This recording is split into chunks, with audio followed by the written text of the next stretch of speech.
Thank you बोलने की परिभाषा क्या होगी? मंदिर जाकर करे, चालीसा पढ़े, क्या परिभाषा है? वो अगर आपके घर में पूजा है तो वो कीजिए। अगर वो नहीं भी करते तो हाथ में तुलसी की माला, रुद्राक्ष की माला, शिव जी को मानते हैं तो रुद्राक्ष की माला, पार्वती का मंत्र करते हैं तो रुद्राक्ष की माला, राम कृष्ण नारायण को मानते हैं तो तुलसी की माला से लेकर कोई भी भजन कीजिए।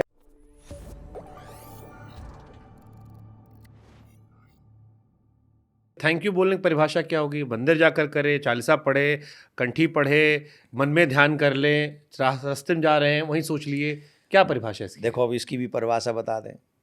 अब हम एक बार यूएस में कथा कर रहे थे तो बोले महाराज जी मंदिर आप कह रहे हो एवरीडे मंदिर जाना चाहिए, बड़ी मंदिर जाने में बड़ी प्रॉब्लम है। बोले क्यों? बोले हमको ऑफिस भागना होता है, बड़ी जल्दी लेट हो जाते हैं। आप एक काम करो, ड्राइव थ्रू टेम्पल बनाओ। आपने सुना है ड्राइव थ्रू? सुन के ही बड़ा इंटरेस्टिंग सा कॉन्सेप्ट लग रहा है। हाँ। ड्राइव थ्रू टेम्पल बनाओ। बोले ड्राइव थ्रू टेम्पल का मतलब क्या हुआ? बोले इसका ये मतलब हुआ कि हमको चप्पल जूते नहीं उतारने पड़ेंगे, हमें गाड़ी से नहीं उतरना पड़ेगा, बस मंदिर से गाड़ी यूँ घुमाएंगे, दर्शन होते हुए और निकल जाएंगे और आप वाली बात सही हो जाएगी। What is this?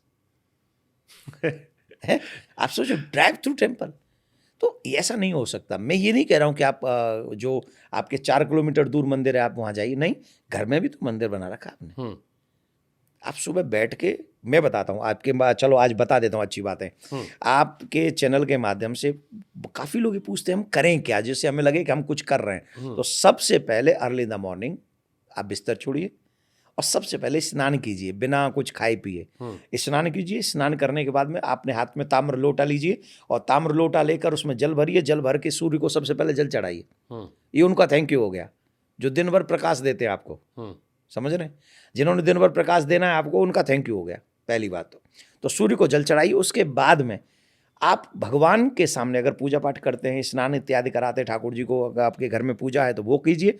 अगर वो नहीं भी करते तो हाथ में तुलसी की माला, रुद्राक्ष की माला, शिव जी को मानते हैं तो रुद्राक्ष की माला, पार्वती का मंत्र करते हैं तो रुद्राक्ष की माला, राम कृष्ण नारायण को मानते हैं तो तुलसी की माला से लेकर आप कोई भी भजन 10 मिनट बैठकर आसन डालिए, आसन डालकर उस पर बैठिए और बैठकर कोई भी भजन कीजिए। अगर वो नहीं आता है तो हनुमान चालीसा का एवरीडे 2, 5, 11, 7, 1 हनुमान चालीसा का पाठ करके जाइए। इसी को आप थैंक यू मान लीजिए। लेकिन एक जिद बना लीजिए कि मैं ये किए बिना एक बूंद पानी की भी नहीं पीऊंगा।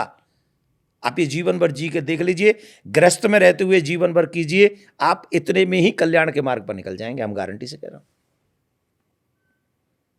तो इतना करिए और हम सबको चाहिए कि हम इतना कराएं अपने बच्चों को, अगर हम माँ बाप हैं तो। वरना माँ बाप तो पशु भी बन जाते हैं, भैंस भी माँ है और हाथी भी बाप है, तो वो भी माँ बाप बने हैं। ऐसा तो नहीं कि वो माँ बाप नहीं है। हम माँ बाप तब बनेंगे जब हमारे बच्चे मानव बनेंगे। अदरवाइज जिन हरि भगत हृदय नहीं आनी, जीवित सब समान सो प्राणी, वो मुर्दे के समान है जिनके हृदय में भगवान के प्रति थैंक यू नहीं है, भक्ति नहीं है। तो इतना तो हमको करना ही चाहिए। अभी एक बहुत बड़ी घटना हुई थी बालाजी मंदिर में।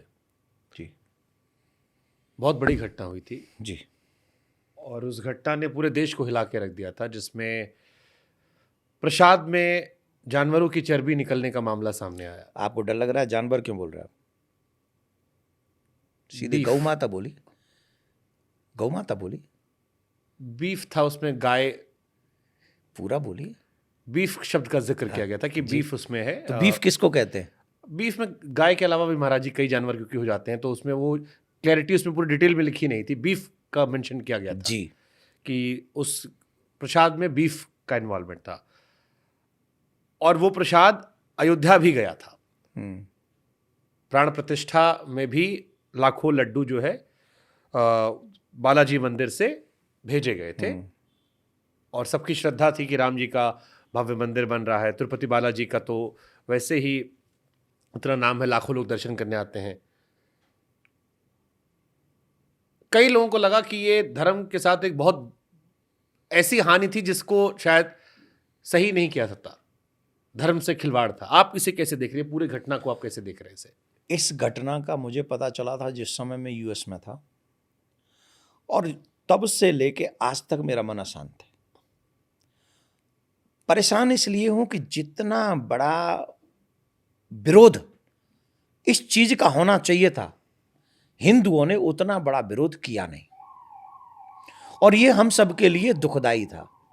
जितना बड़ा विरोध हम करना चाहिए और ये हमारा दायित्व है, ये कोई किसी के ऊपर हमारा कोई वो नहीं है कि मजबूर नहीं हम। एज ए हिंदू ये हमारा दायित्व है कि हम उसका विरोध करें, क्योंकि जो लोग, कितने लोग हिंदू ऐसे, प्रसाद तो वो लोग खाते हैं जो कभी लहसुन प्याज भी नहीं खाते। जो लहसुन प्याज तक नहीं खाते, उन लोगों को आपने षड्यंत्र के थ्रू, मैं से सीधा षड्यंत्र कह रहा हूं, ये हिंदू धर्म को नष्ट करने के लिए, उनको भ्रष्ट करने के लिए, उनके जीवन यात्रा को बर्बाद करने के लिए ये षड्यंत्र है कि उनको गऊ की चर्बी खिलाई गई।